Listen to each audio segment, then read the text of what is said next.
I want to try and make this a happy occasion rather than a miserable one. But I thought that if we did this, at least what I'm saying is something that I know about. It's like an autobiographical eulogy. Yeah, you're right. When I became ill and was told I had limited time left, I decided to plan my departure from you in a way that would be meaningful and appropriate. It also gave me time to put my affairs in order, a plus denied to many. I've asked GRAEME to play host to this gathering, to call you all to order and conduct a few interviews with me that will highlight some special moments. Thank you. So here we are recording for Elroy Media, the interview with Wallace McNair. Today's date is the 31st of October 2018. And interestingly, so it's pretty much 7 months to the day, isn't it, Wallace, since you had the medical misadventure that led to your diagnosis for brain cancer, which was on April Fool's Day? Yes, it was. And today is, in the Northern Hemisphere, Halloween. So the stars, these black stars are lining up. Now, you've said to me many times you've had at least 3 different adult lives. And when I met you probably over 30 years ago now, you were a very respected preserver and restorer and fabricator of interesting and rare vintage and veteran motor cars. But as I understand it, you had at least 2 other careers prior to that. So would you tell us about your early life and the first things you did when you left school? Sure. Well, thanks, Graham. I've lived a privileged life, never gone hungry, never been shot at, and always managed to make a living doing interesting things with good people. Together with my former wife, Jan, we've raised 3 great children, seen them married, and have children of their own, even grandchildren. They have all contributed in their own way to creating a base for my life and giving it a purpose. My early years were unremarkable. School reports usually said, could do better if you tried. My final year at Auckland Grammar School saw a visit with my mother to the careers advisor, who told us that I had little mechanical ability and should not pursue a technical career. So I became a school teacher. 2 years at college, then off to do a year in Kerikeri saw me certificated, and then a half year in Remuera decided me that teaching was not for me. So I turned to a career servicing mechanical, adding and accounting machines, followed by a change to selling office equipment in Auckland. That went well. I wore a suit and tie every day and had proper haircuts. But in 1968 we lost the agency for the equipment I was selling and I became unemployed. I had married in 1962, had our first daughter Heather in 64, which coincided with buying our first house, and had son Robert in 1966 and then Anita in 68. It became urgent to find some income, and I bought a scruffy MGTA, which I stripped, repaired and tidied up, selling it on pretty soon afterwards. I had a small keelboat moored at Birkenhead, but found it difficult to get a baby on and off the boat with gear to go sailing. So in 1970 I decided that what we really needed was a trailer yacht, which we could load up at home, take it to a ramp and launch it, and bring it home afterwards. I wanted it to be fiberglass for practical reasons, so I decided to build one by making a wooden plug. You take a female mould off the plug, and I hoped that I should try and sell a couple of boats out of this mould to make it worthwhile. I got the boat finished, named it Kestrel after a favourite car, and exhibited it clandestinely at the Auckland Boat Show in 1971. I hadn't mentioned the project to my boss, and I hoped it would all fly under the radar. But after the show was over, I had to make a decision.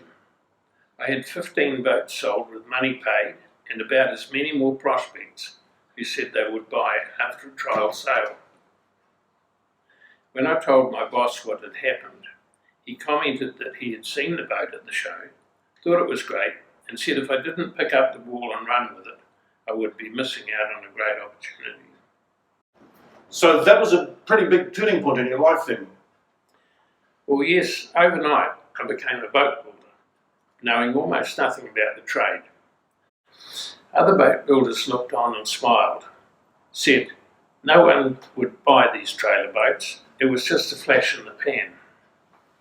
So we continued on building a boat a fortnight, and within a couple of years there were about 10 competitors, ramping up to about 30 in a short time. So all making a similar product trying to compete for that same market. Exactly. A market that they didn't think existed, which should prove did exist. Absolutely. Yeah. They were great years. Yeah. My boat building business collapsed in 1978 when the national government imposed a 20% sales tax on new boats and caravans. We struggled on with industrial fiberglass mouldings, wondering where to go next. In 1979, the Vintage Car Club asked me if I would like to co-drive with Lord Montague in his 1912 Hispano Suiza Alfonso for the 1980 Rotorua International Rally. Trouble happened at Waharoa, where it ran a big end bearing and came to a stop. With very limited personal funds, I organised a truck to take it to the venue and waited for his lordship to tell me what he wanted to do with his car. When he eventually turned up and was advised of the problem, his answer was, "You should fix it." So was he blaming you for it? No, Okay. just you should fix it. Oh, right. Yeah. The repair was a combined effort with Bob, and the car was back on the road in only 3 days, with a new oil pump body and big end bearing. So here began the next phase of my life. Now I've got a slight diversion here. So you're a person who, without any mechanical training, and who was described by the careers advisor as having no mechanical aptitude. Yes. You've just repaired a 1912 luxury engine, luxury car's engine. Yes. That no mechanic in New Zealand have ever seen before, and you did that in Rotorua. So there's a link missing from the story. Where did you develop the ability to do it, and the feeling that you could do it? How did that happen? I think it came about because I was so ignorant that I didn't know that I couldn't do it. And as it turns out, you could do it. You just have to go and do it. But you must. So somebody must have done it. You must have been playing with engines all the way through. Oh, yes, I had been. Okay. Yeah. I had a good grasp of it. Right. And you just taught yourself over the years with things that broke down, like most blokes try to do. Yes. But you had succeeded. Yes. Well, I didn't have much option. Right. And you had a sort of Scottish stubbornness that said, well, if it's broken and it was made by somebody, somebody else can fix it, and that somebody could just as well be me. What people don't really realise is that these early cars were usually pretty simply built.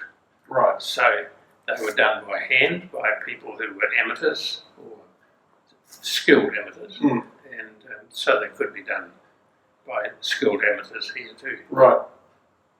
Who were fearless. Okay, I'll get my next question. Right, so you've done school teaching, office equipment sales, boat building, and so now we're entering the next phase of your life. This is the Wallace millionaire that I've met 30-something years ago, so that's probably the one that you're most famous for. Let's hear a bit about that. Okay.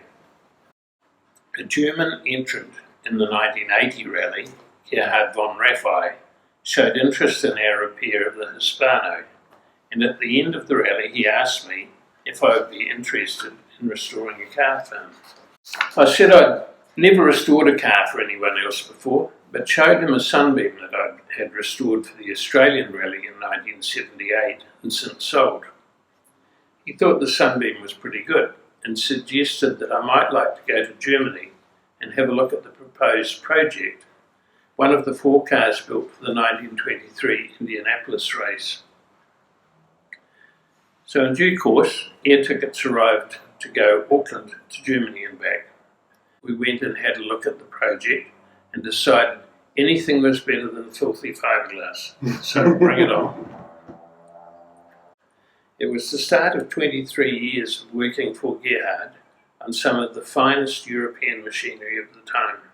So So that's the first great achievement. How many vehicles have you restored in total, do you know?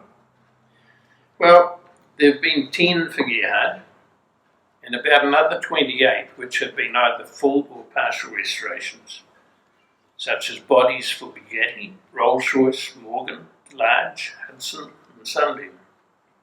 Most of my work has been on European vehicles, so I have only limited experience of mass-produced Americana.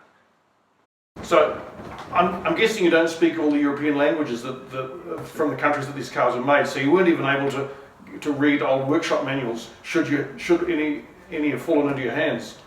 You don't speak Italian or German, do you? So you're just working it all out by first principles. Well, if you're lucky enough to get a drawing, you were very well. You're doing really well. Now you mentioned before the aircraft, the de Havilland Moth Miner. Have you worked on other aircrafts, and if so, can you tell us about them? Yes, there was a little home-built biplane which lived at Ardmore with the Moth Miner.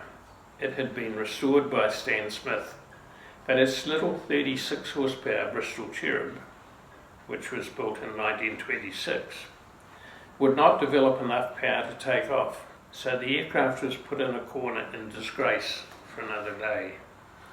I convinced Stan to sell it to me and took it home. The camshaft drove the valves in a curious way, and I noticed that one valve was opening before top dead centre and the other valve was after top dead centre, so the cam timing was out by one tooth. With this corrected, the engine put out its massive 36 horsepower and the aircraft flew. I don't think Stan was too happy that day. In 1982, I went to America to finish the restoration on a Stearman biplane for an American owner, and it was flown up to the big air show at Oshkosh in Wisconsin. Most of the work had been done by a local engineer in Missouri, but he had gone missing before the machine was assembled. Never having seen a Stearman in the flesh, I volunteered to try to assemble and rig it for the owner in return for the trip to the US and back. At Oshkosh, I became fascinated with a very new form of flight called ultralights. These were single-seat primitive constructions with two-stroke engines of various sorts. The rules were also primitive. The entire aircraft had to weigh no more than 115 kilograms, demonstrate an ability to fly at low speed, and avoid flight over built-up areas. On the back cover of the magazine with the Lincoln plans was a sketch of a little single-seat biplane called a Pischoff avionette. It was an evocative sketch by Douglas Rolfe, and in 1985 my son Robert and I built a microlight version of the avionette. The prototype was sold before it was completed, and another one was ordered immediately, and Robert set up a limited production line of componentry at Ardmore, completing one further machine and selling bits to 2 customers in the Waikato. He also started building one for himself, but partway through the build he managed to exchange his project for some Riley 9 bits, which many of you will have seen transformed with the Gypsy Major Tiger Moth engine into a truly magnificent aero-engined special. It didn't end there. Grandson Louis eventually got hold of the bits Robert had swapped and has completed another aircraft which he flies from Ardmore. You're well known for having done some very serious and dramatic motoring over the years, Wallace. Do you want to tell us a bit about some of your adventures? Sure. There have been some great motoring adventures here in New Zealand, in Australia and Europe. All have been in old cars. There have been 2 outstanding adventures overseas which I will share with you. In 2003, my partner Anne purchased the bones of the 1906 Grand Prix Derrick from Bob Beardsley. Bob had assembled up the parts and tried unsuccessfully to get the car to go, so the project languished for many years until Anne's repeated cajoling saw the project come north to Hamilton. 2005 saw the Derrick motoring again, and in January 2006 it took part in the Invercargill rally.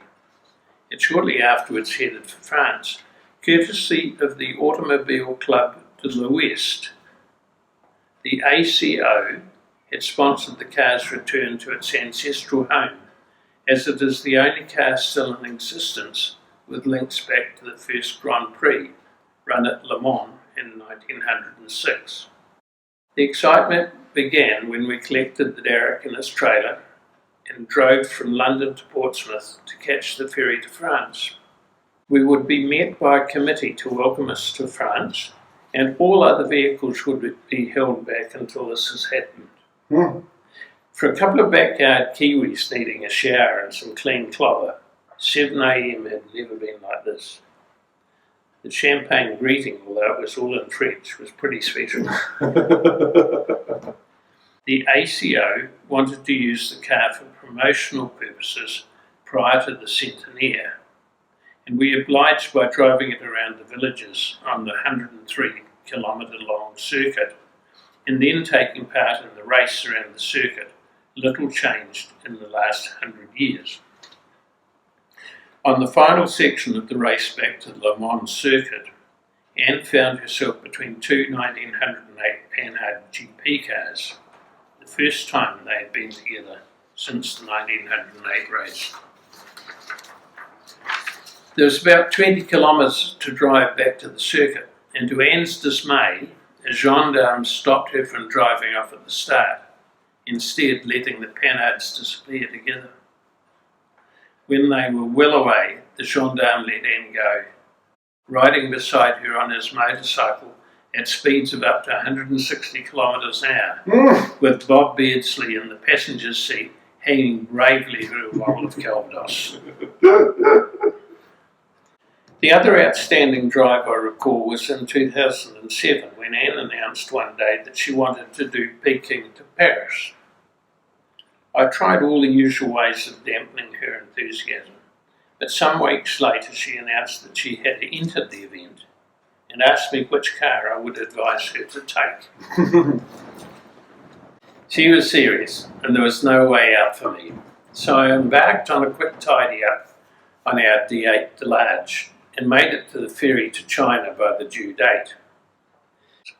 But early on I realised if we were going to keep to the timetable, which was optional, we would have to drive far too fast on terrible tracks to win our plastic medal. So we chose to leave early, drive at safe speeds, sometimes 20 miles an hour, and get in late. Each night we would get into camp and see Bentleys with broken spokes, leaking fuel tanks and radiators, cars with broken chassis, etc. This is from going too fast over difficult terrain. Correct. Which you sensibly chose not to do. Yes.